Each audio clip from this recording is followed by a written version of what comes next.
Good morning, and an early morning it is here in Seattle, Washington. My name is Michael Pelletier, and my talk is about Pgsodium, a modern approach to encryption with Postgres. So Pgsodium is an alternative to pgcrypto. They're both Postgres extensions that contain encryption functions, but Pgsodium contains no encryption algorithms. Instead, it wraps the libsodium encryption library pretty much one-to-one. So if there's a libsodium function, there's an equivalent pgsodium function that exposes it to SQL. Libsodium provides a high-level, hard-to-misuse crypto API that is based on the SALT library by Daniel Bernstein.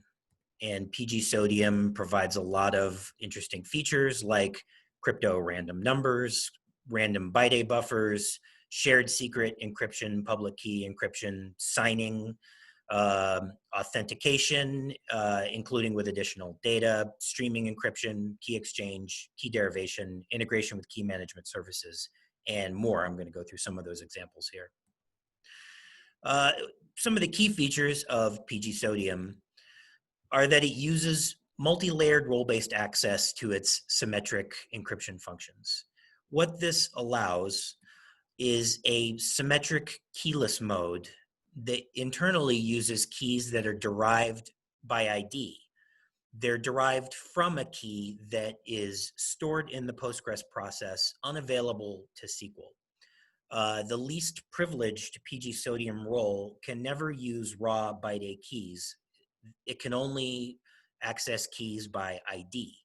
Now, the IDs themselves aren't the keys. The IDs are used with this hidden key to derive the encryption key that's used. So as long as that hidden key, which is unavailable to SQL, is never leaked, then if someone captures your database or a snapshot or a backup, they'll see encrypted data, they'll see key IDs, but without this root key, there's no way to derive the key that was used to encrypt the data, and there's no way to crack it. Because of this feature, Pgsodium can work with key management services and cloud providers like Google or Amazon, or hardware security modules like the Zimbit, Zimkey hardware, which is pretty cool gadget. Pgsodium calls a script when Postgres boots, and that script retrieves the hidden key. That script can talk to any of these services or pieces of hardware, or it can just read the key from a file. It can then delete the file, and then in order for you to restart the database, you have to put the file back. Or it could prompt for a password. There's a lot of patterns that are possible with Pgsodium's use of calling a key script to get the hidden key. Because Pgsodium uses libsodium, it's payload compatible with dozens of languages that bind the libsodium API. It'd have to be a pretty obscure programming language for there not to be an existing libsodium binding. And what that allows is a sort of true end-to-end, platform-to-platform payload compatibility where your clients out on the edge can create their own keys and exchange them even through an untrusted Postgres server, but the Postgres server can still authenticate the encrypted data and exchange public keys and stuff like that. So it's very different possible patterns than what you get with pgcrypto, since really no other languages are as compatible at the libsodium level as they are. You'd have to get into calling PGP bindings and working with the PGP compatibility layer. Also, streaming encryption is provided with Pgsodium, and this is where two parties can exchange secret keys securely and then use streaming and encryption with what's called ratcheting, where on every message they rekey, and that means that the message at the now has forgotten all of the keys that were used to encrypt messages before it. This is called forward secrecy, and it's supported by libsodium and by Pgsodium using the secret stream API. So this layered access control approach deserves a little more discussion. It's worth noting that if your user logs into the database as a super user, none of this applies. Super users are unconstrained by database level access control. Unfortunately, many user-facing applications like web applications log into Postgres as a super user. I personally think that this is a very dangerous pattern, but I've seen it so many times, particularly with frameworks like Django that want to migrate and manage tables and do so from a single user. And careless, maybe lazy developers don't understand that if a user-facing application logs into the database as a super user, you have essentially given up on database level security and you're relying entirely on the authors of the web framework like Django to enforce access control on your database. Again, I think it's a very bad idea, but it's very common. Now, so if you intend to use Pgsodium with a super user role, you have to understand that you don't get keyless mode. And you can potentially leak keys very easily. Pgsodium, on the other hand, uses the principle of least privilege, which can be summed up as revoke, revoke, revoke. Basically, revoke everything from your user roles that are doing encryption and decryption so that they have absolutely the least possible privilege. How that's illustrated here is that there are 3 roles in Pgsodium. The least privileged role is called Pgsodium key ID user. And like the name implies, it can only use key IDs. It can never use raw byte A keys. That means that it can never leak raw byte A keys to the Postgres logs or to a table or to a client, meaning that the keys never leave the server. Only the key IDs can leave the server. And because you control the hidden secret key in the background that's unavailable to SQL, you can change that key at any time, rotate it, and any leaked key IDs are basically meaningless. Now, of course, you may need more advanced functionality than that. So there's the Pgsodium key holder role, which allows you to use or derive symmetric byte A keys. You can encrypt or decrypt with these byte A keys, or you can derive a key from a key ID. And then the most privileged role, which includes all the functionality of the inner 2 roles, is called Pgsodium keymaker. As the name implies, you can do everything, including make keys, key pairs, key seeds, all the sort of dangerous stuff you don't want leaking off the server can be done by this this most privileged role. So the pattern would be your web application user would log in as the least privileged role, and then in the background, some non-user facing client can log in and do things like make key pairs or generate keys or seeds, but in a more restricted, sort of behind the scenes way than in a process that's interacting with users like a web application server. So why not pgcrypto? Well, it doesn't have any of that role-based access control I just talked about, but sort of from a community perspective, the Postgres core developer, Andres Freund, really sort of summed it up in February on the PGSQL hackers mailing list when he said that I'd strongly advise against having any new infrastructure depend on pgcrypto. Its code quality, in my opinion, is well below our standards and contains serious red flags like very outdated copies of cryptography algorithm implementations. I think we should consider deprecating and removing it, not expanding its use. Now, this is an unsolicited public opinion about pgcrypto. It's not an endorsement of Pgsodium. Andres Freund has nothing to do with Pgsodium and may not even know it exists. But it's worth pointing out that libsodium does not have a lot of the problems he mentions here, like outdated copies of crypto algorithms. Pgsodium contains no crypto algorithms. It relies entirely on libsodium. So in the future, as the state of the art in cryptography changes, libsodium can evolve its API can evolve its implementations, its internal details, with no changes to its external API and no changes to pgsodium. So on a more technical level, why not pgcrypto? Well, pgcrypto uses raw byte A keys only. There's no key derivation by ID, and there's no hidden root key. So it's way too easy for keys to leak into logs, tables, clients, things like that. And as soon as your keys leave the server, it's pretty much game over, or it certainly makes it much easier to end the game. There's no built-in integration with key management services that provide this hidden root key that doesn't exist in pgcrypto, so you can't do any of that stuff that I mentioned earlier. No role-based key access control. pgcrypto is text-centric, sort of human-to-human message encryption. You can encode binary data into text and then use pgcrypto to encrypt it. But Pgsodium is more byte-focused. If you want to encode text messages, you're responsible for converting from your character set to binary and back. Postgres provides convert to and from functions that do that very easily, built into the database. There's no public key signing in pgcrypto, which is a really glaring omission and makes it certainly less useful for a lot of cases. And this is one of the main reasons why I created Pgsodium. And there's other missing bits: key derivation, key exchange, authentication with additional data, streaming encryption.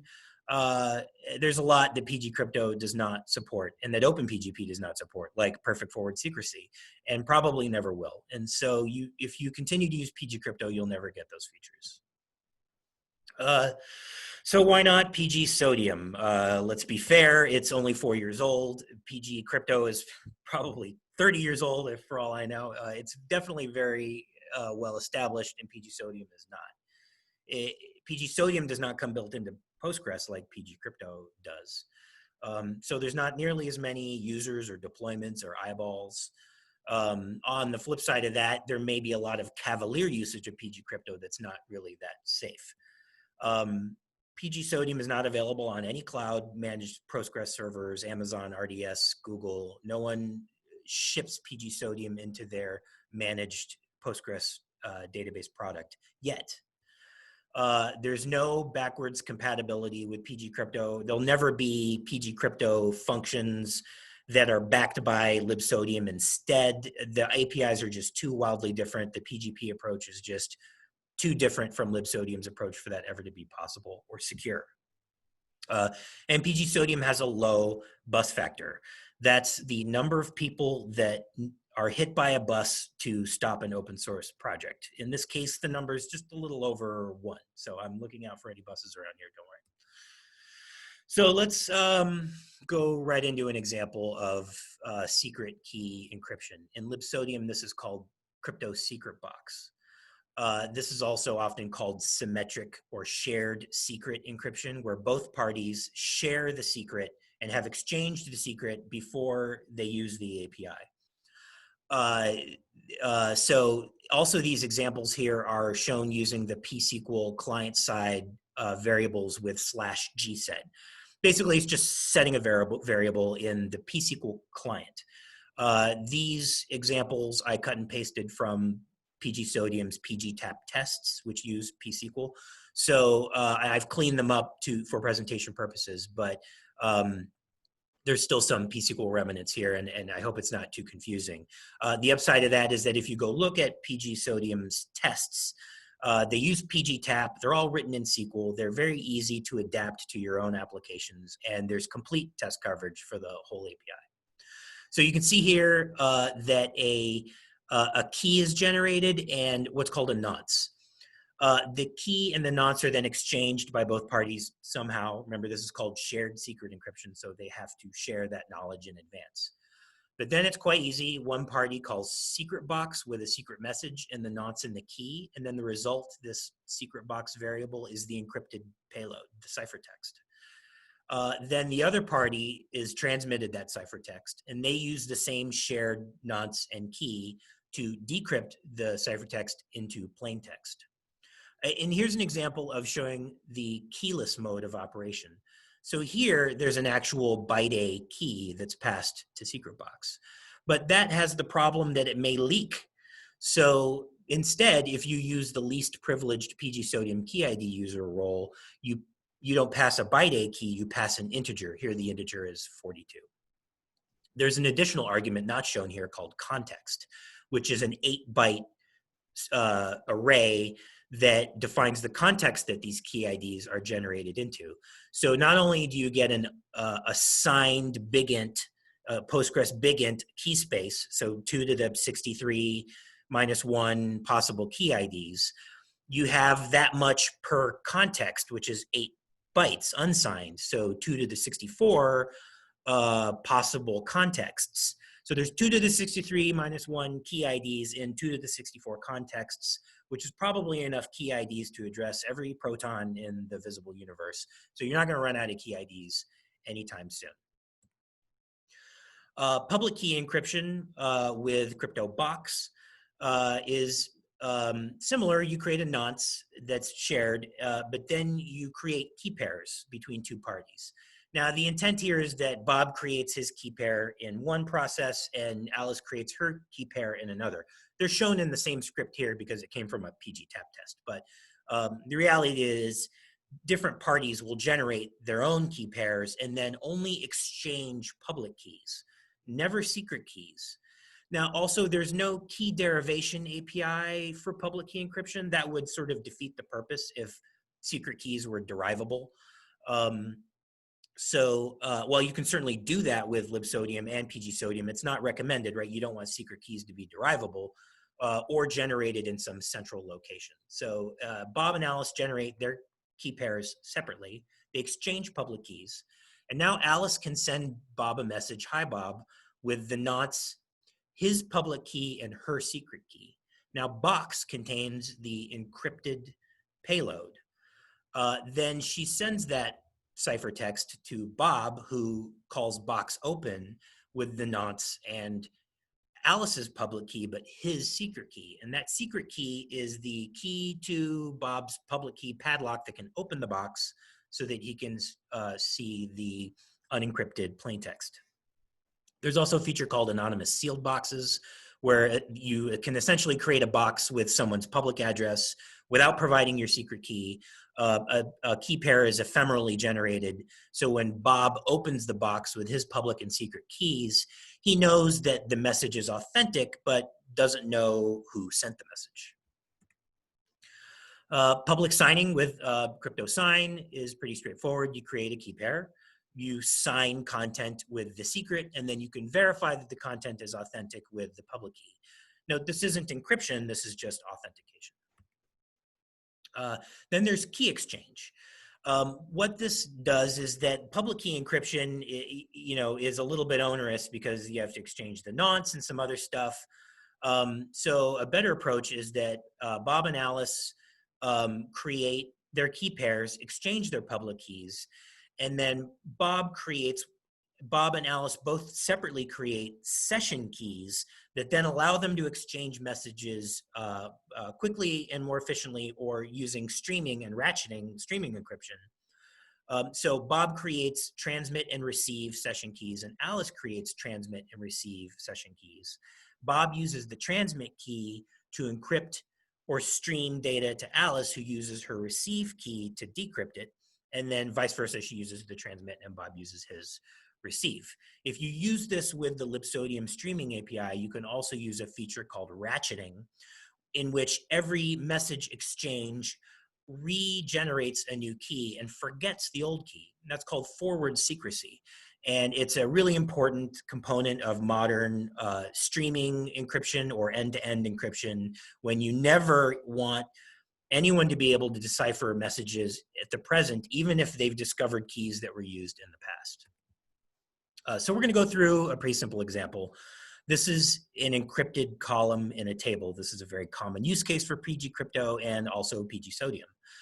Some initialization will create a schema, we'll install Pgsodium into it, we'll create a user, and then grant the Pgsodium key ID role, the least privileged role, to the user. This means the user can't access keys, only key IDs, and then grant them access to the functions that they can call. Note that a user is not a super user. None of this is very applicable if you're using a super user role.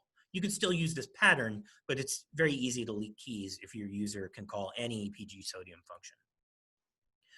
So we'll create a table with the encrypted data and the key ID and nonce used to encrypt that data. You can see the key ID is bolded here, and then the nonce, and then the encrypted data. And then we'll create a view that you can use to interact with the encrypted data that decrypts the data on the fly, in this case converting it to text, UTF-8 using this convert from function, which is built into Postgres.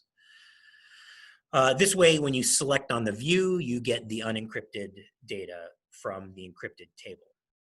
Now, we need a way to insert encrypted data into the table. So we're going to create a trigger on the view.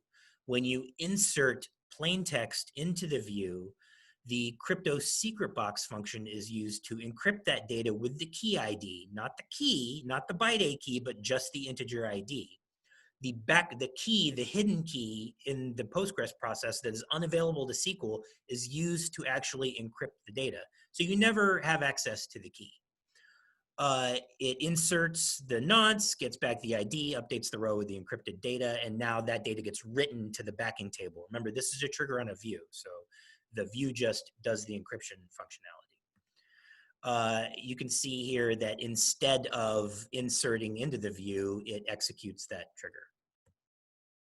And then a useful function is to rotate the keys by rotating the key IDs. And so you pass it a row ID and a new key ID, and it will decrypt the data using the old key ID, re-encrypt the data using the new key ID, and then write that back to the table. And so you can rotate your key IDs by just going through this process. Again, no keys are ever exposed by any of these functions. So that's pretty much it. I hope you enjoyed the presentation. I'd like you to check it out if you're into database cryptography like I am. It's on GitHub, Michael P/Pgsodium.